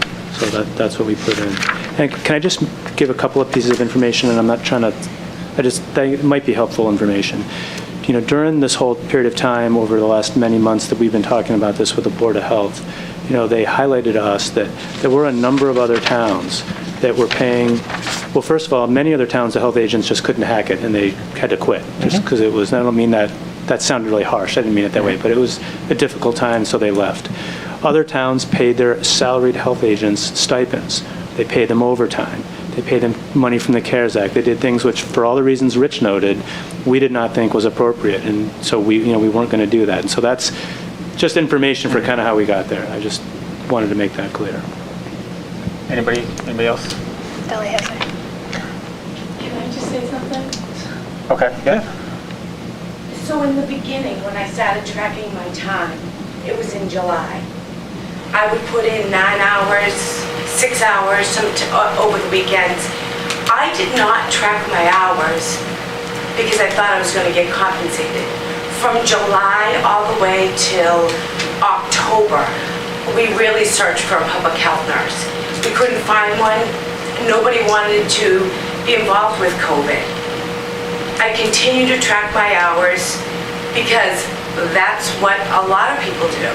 If you put in over 7 hours and you work 10, a lot of people get comp time.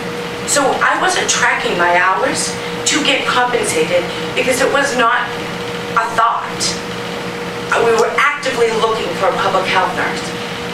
As the fall came, the cases grew. I had no time at all to work with the Human Resources Director to find a public health nurse. COVID ramped up big time. I continued to track my hours. I worked more hours through October to January to keep this community safe. I learned by just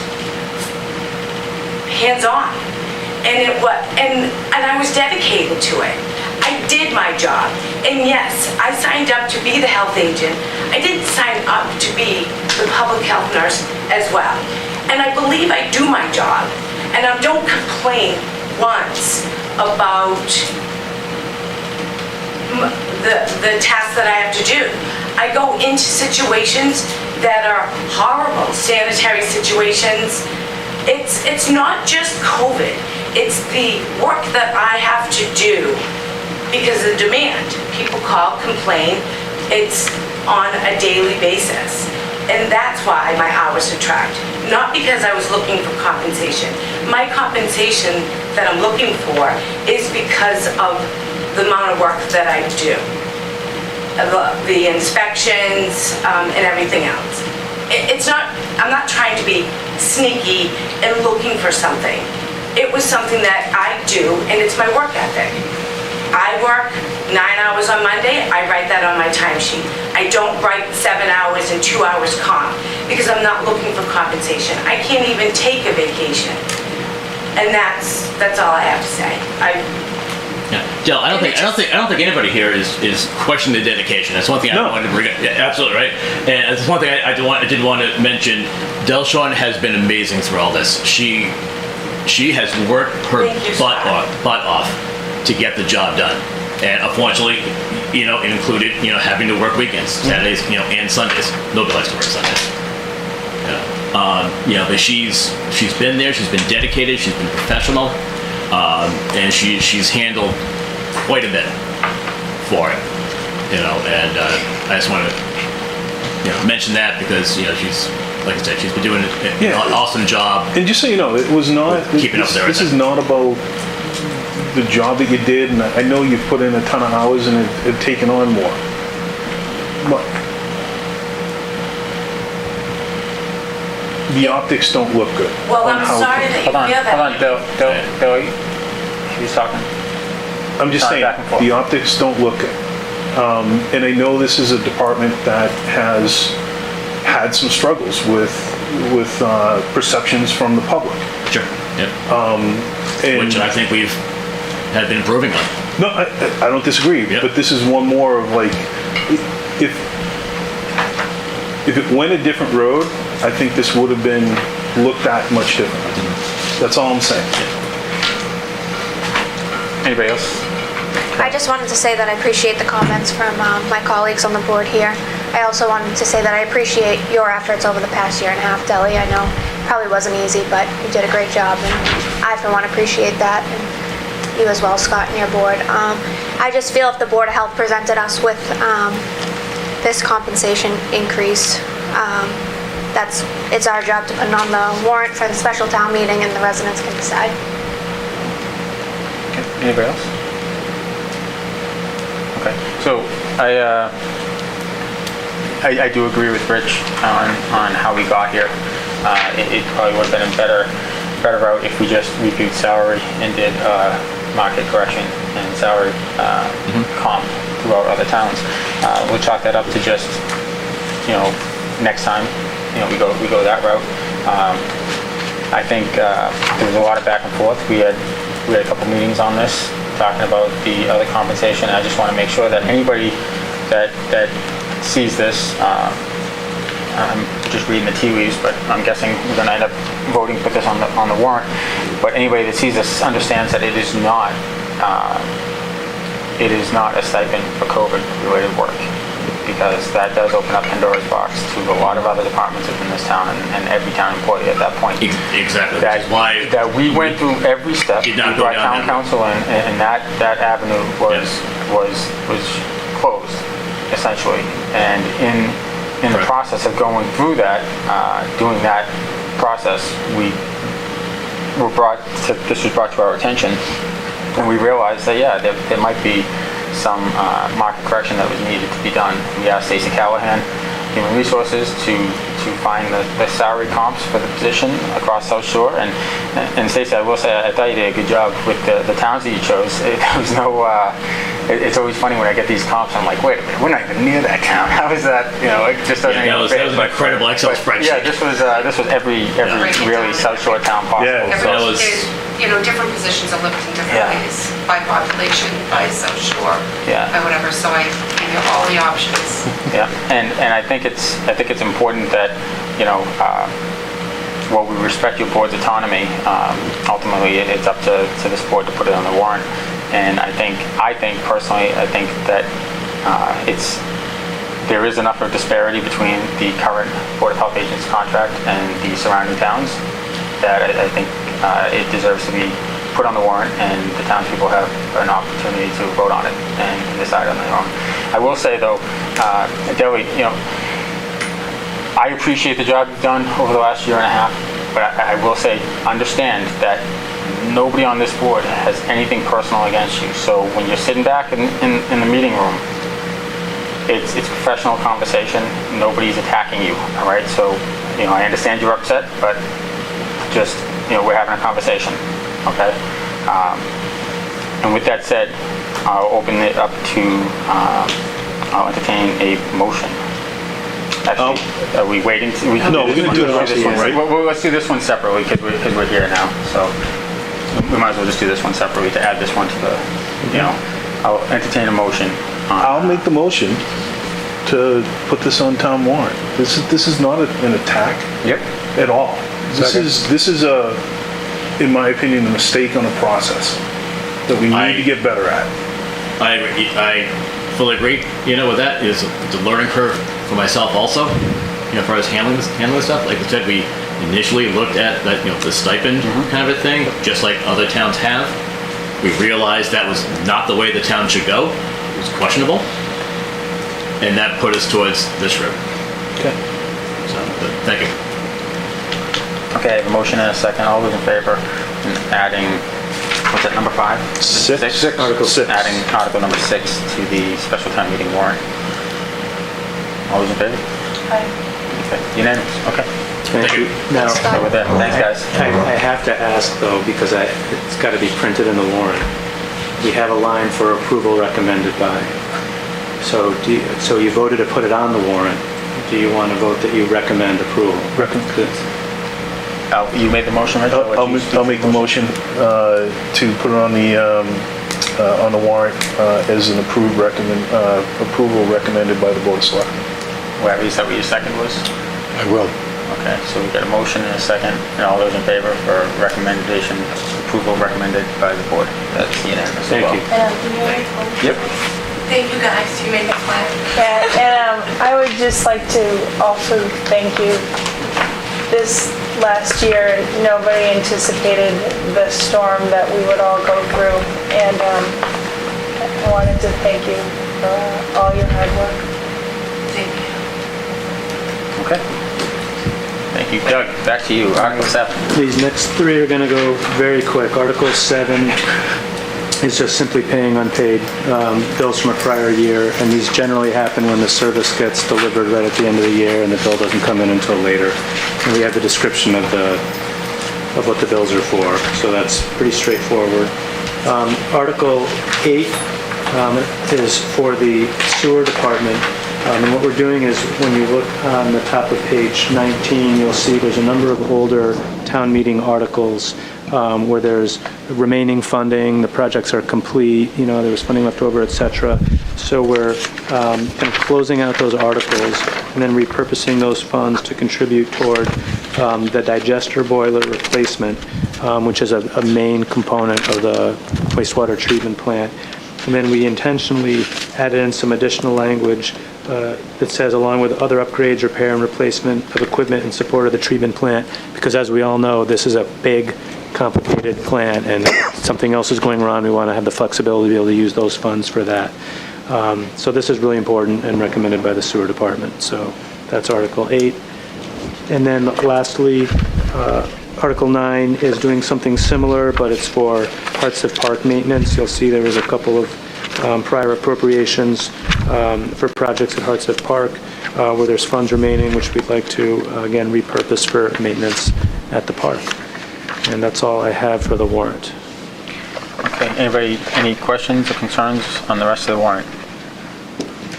With that, I'll entertain a motion to accept and close the special town meeting warrant. So moved. I have a motion and a second. All those in favor, we're going to do a roll call vote. Selectman Ryan, Selectman Penny. Aye. Selectman Needham. Yes. Vice Chairman Nyman. Yes. And myself. That's great. Special. Thank you very much. I will get this, have you guys sign it tonight, and we'll get this posted next week. All the usual places for hard copies, as well as on the town website. And as a reminder to the public, we're not reducing the quorum as we had in the past during the height of the COVID emergency. It's their standard 150-person minimum quorum, so we want people to turn out to town meeting. And I should also highlight, I mentioned a couple of times tonight, different questions or feedback I've received from residents. I have had some residents call me because they hear about something mentioned and they want to know more about it. I answer every call, I answer every email. In addition to looking at, say, the planning board public hearing video, or in addition to looking tonight, if anybody in the public has questions about the warrant, give us a call at Town Hall. I can answer the questions, Jen Constable can, or other staff can, so please don't be shy. Okay. So that's all I have on the warrant. Next on the agenda, action item, collective bargaining agreement, Rockland Firefighters, IAFF Local 1602. Doug. Yep, and this is just to report out what the board previously authorized in executive session. The union contract with the firefighters, the same deal that we've been doing with everyone else because of the financial uncertainty with COVID. We're doing one-year deals, straight 2%. And, the firefighters, as Scott Margolis said, they did a lot. I mean, police certainly did a lot too, but, they couldn't turn away any calls. And if we all just think back to how scared everybody was in the beginning of this, they had to provide medical care and close contact and contained ambulances, and can't thank them enough. Hopefully we can, do more in the future, but I appreciate their flexibility and their willingness to work with the town with this one-year deal in a short time frame. That's all I have for that. Okay. Next on the agenda, Other old business not reasonably anticipated? I have none. Nothing. Okay. Number 6, town administrator's report and correspondence. Doug? Thanks, Mike. A few things. I'm going to stick with a firefighter theme for a minute. I was notified that the fire department received 2 grants recently, and we always like to highlight those because I know they're important to the community. The first is a $8,900 grant through the Commonwealth Security Trust Fund, and this is to purchase laptops and tablets that they use on fire trucks. Firefighter Mark Oshry is their grant writer, and he does an excellent job with that to receive that grant. And then in addition to that, firefighter Oshry also helped the department receive an additional FEMA Assistance for Firefighters grant. This one totals $160,000, so it's pretty significant. And the funds are going to be used for fire engine pump training for the entire department and 36 portable fire radios and accessories. So again, I've said his name 2 times already, but I'll say it a third because in general I always thank the chief for receiving grants, and he always corrects me and says that firefighter Oshry does the So Doug, the yeoman. He's doing a great job. Since he's been doing the grants, He has. I've heard somewhere in 2.5 to 3 million in grants that he has come up with. Yeah. Somewhere in that ballpark. Yeah, That's just incredible. And it is incredible. And part of why I wanted to mention it, because we do get questions sometimes, does the town pursue grants? And I talked earlier about a $400,000 grant we applied for. Here's another totaling $170,000. So we all actively do it all the time, and certainly the fire department's been very successful because there's a lot of opportunities there. I've already mentioned the FEMA flood maps and the floodplain bylaw, so I won't say anything else other than just reminding the public, feel free to go to the WRPS YouTube channel to view it or go to the town website to get information about that. Next, as it relates to CARES Act funding, I know we're already kind of switching from CARES Act to ARPA, but in working with our town accountant, with Biz, and the county who's administering the CARES Act funding for Plymouth County, it turns out that, while we were very aggressive in applying for every penny that was made available to us through their allotments, not every other town did that, and so other towns didn't spend up to their full allotments. And so the county's given some time and basically said, after a certain point in time, we're going to make any unspent funds available to other communities to apply for. So in working with Biz, she worked hard with Jane Hackett and the school department, and we put together a request for over $1.2 million in additional CARES Act funding. I want to stress it's a request. We haven't been approved for this yet. The bulk of this, the vast majority of this is related to the school department. It could be anything for, IT security, janitorial, contact tracing, PPE, air purifiers, testing, bus monitors, COVID tutors, et cetera, et cetera. So I don't know how much, I don't know if we'll get anything or how much of that we'll get, but I feel like we should get something, it's fair to say, but I don't want to predict. So Biz just said hoping for 50% for those who couldn't hear. Should have asked. All right, we're holding you to that. So you never give the number, Biz, if you don't know. But, I'm glad she stayed because she doesn't know I'm going to say this, but one thing I want to highlight is, I'm on email chains with other South Shore town managers. Every week, people are bouncing information off each other's, and it's interesting because there's other towns whose town accountants have really been overwhelmed with just the additional volume of work associated with all this CARES Act stuff, FEMA grants, and now with ARPA. I mean, it's a ton of work on the accounting department. Other towns are looking at hiring outside consultants or additional part-time staff to help with that. And we didn't do any of that here. Biz has taken that all on herself, and she's done a fantastic job. It's also learning all new processes, procedures, and everything else. Yes, completely new processes. So I just want to It just goes to show you we made a good choice. Thank you. Just be thankful for Plymouth County. I have to say. Everything else is a little difficult for other communities, so we're lucky. They've done a good job overall of kind of managing that, Tom and all those. Yeah, it has worked out well for us with Plymouth County administering those funds. And then lastly, I just wanted to touch on COVID a little bit because I just feel obligated to do that. Cases are on the rise. It's very concerning to us. Delhi updates all the department heads that need to know daily about our cases, and it's shocking that our cases right now are greater than they were this past May and June, and more striking to me, they're higher now than they were last summer.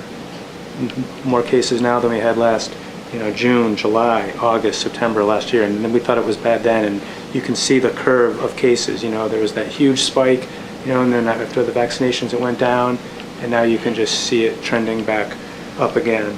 We're going to continue following state guidance. I just want to state personally, and based on all the information available to me, I want to stress to everyone in the community to get vaccinated. All the facts show that vaccination dramatically reduces the likelihood of COVID infection, severe disease, hospitalization, and death. And the data proves it out. And in the areas in the country with the low vaccination rates are the ones currently being hardest hit with new infections, hospitalizations, and death. And their emergency rooms are overloaded. Thankfully, in Massachusetts, we have a really good vaccination rate, and we're not in that same situation. But we still need everyone that's able to get vaccinated to be vaccinated. As it relates to masks, the Department of Public Health put out a new advisory, and I want to read it carefully because it's nuanced. Their advisory is that they're recommending that fully vaccinated people wear masks or face coverings indoors, here's the key part, if they have weakened immune systems or are at risk for severe COVID disease because of age or underlying health conditions, or have medically vulnerable or unvaccinated individuals living in their households. And this guidance relates to indoor settings that are not in people's own homes. And the state DPH is advising people to consult with their own doctor to determine if they fall into any of those high-risk categories or refer to the CDC's webpage. DPH is urging anyone that is not fully vaccinated to continue wearing face coverings and masks indoors to avoid spreading COVID-19 to others. We spoke to Delhi and the Board of Health earlier today, and our local Board of Health is not imposing any new guidance or restrictions. They're following the guidance from the State Department of Public Health, and that's what I'm doing as well. Every town's doing things a little bit differently, but like I've said all throughout this, I want to stick with the State Department of Public Health guidelines and just encourage everyone to get vaccinated, because no one wants to go backwards, and none of us want to have things get shut down again. That's all I have. Do we know, is there a way to find out what percentage of the people of Rockland are vaccinated? We do have those statistics. I don't have them with me, but we do. And it's pretty good. I mean, it's over 70%, isn't it? It's pretty good. I don't have the exact number, but there's still a lot of room for improvement. But it's good. Are we able to tell what age group? We can. Yep, I'll get those statistics and get them to the board. Because we can present that to the people that'll give them.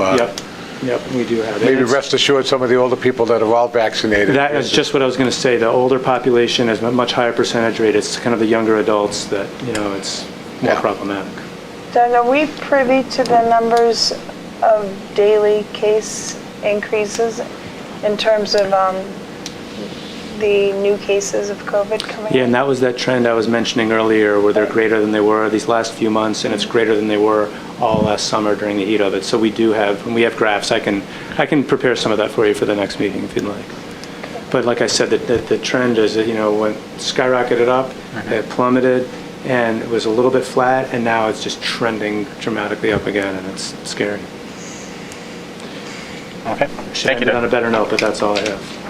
All right, Selectmen's comments. Comments and opinions expressed by individual members do not necessarily reflect the views of the Board of Selectmen and are the opinions and comments of only the individual member. Ms. Needham. Well, I just wanted to thank the organizers of Rockland Day. They did such a great job, and it was such an amenity for the community. I already thanked Jean and her team for Rockland Youth for the great work in the farmers market and the youth camps as well. And then also the Rockland races run by the Murrays and the church every single Monday night for the kids. It's such a grassroots labor of love that the kids love, and parents and whatnot. It's just a great Monday night. So I just wanted to thank, there's so many wonderful activities going on, and they're run so wonderfully, and people are really enjoying them. So I just wanted to say thank you to everybody. Thank you, Ms. Needham. Mr. Penny. So, kind of piggyback off,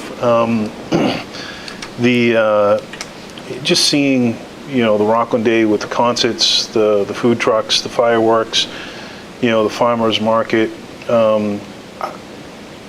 and there's so many people involved. I think people, for some reason, I think people think it's the town that run these events, and it's not. It's your neighbor. It's volunteers in the town.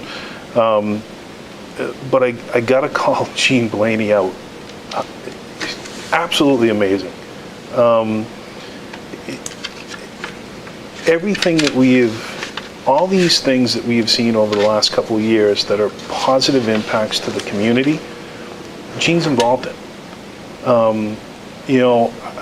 I look at the Hearts of Park program that when I was a kid, 40 years ago, all right, more than 40. Shut up. All right. 45, 50 years ago? Yeah, all right, whatever. All right. And it was very active. There was a lot of people. But we went for a long period of time that this jewel that the town had was underutilized. Since Jean's been in there, it's amazing. You see it revitalized. You see the number of kids that are participating in it. The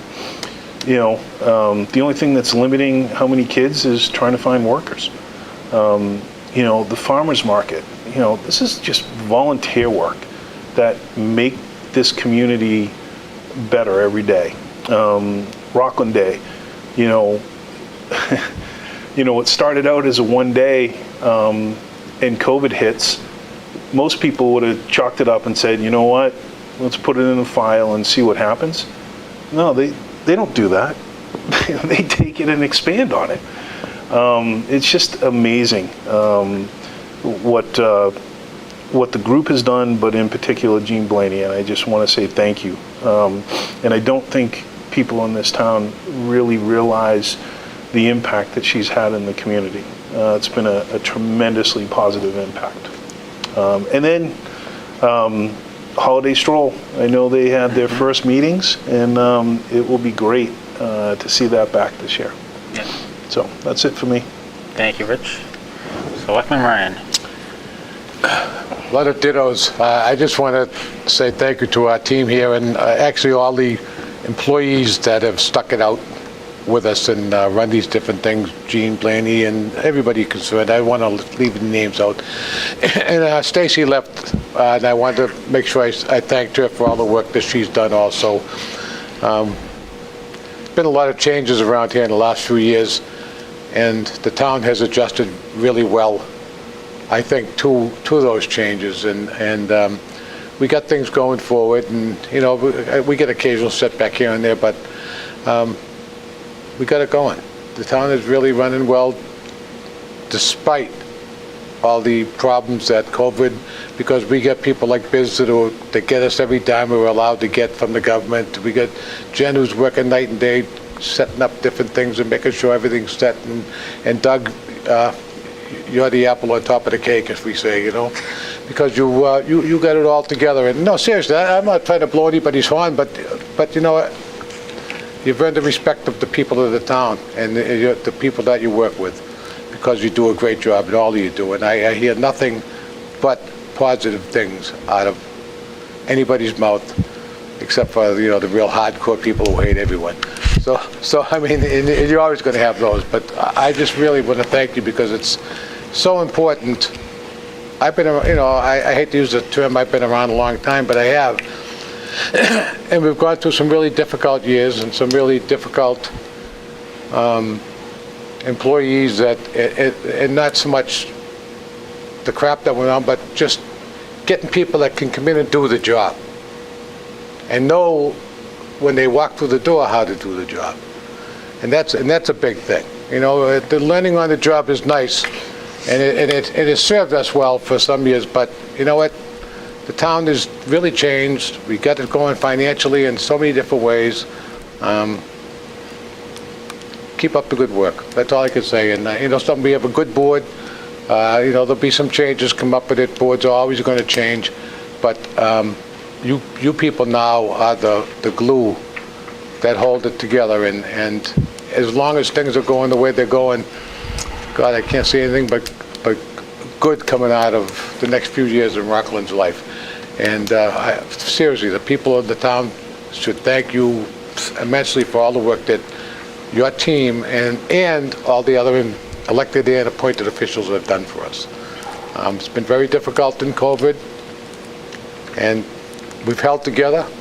You know, nobody put more people to work every day than we did.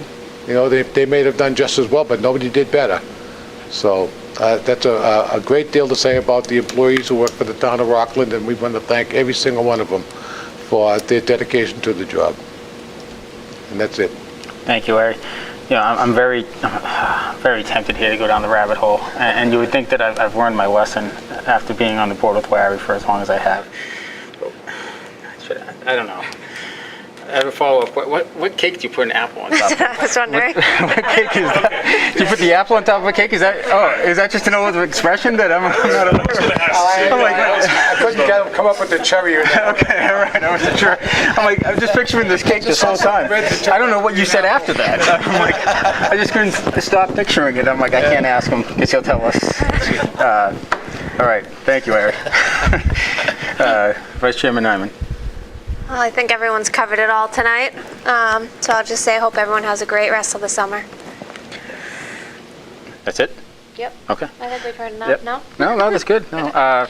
Just a couple things. I do want to piggyback on what everybody else said. I thought Rockland Day, the fireworks and the concert series were great.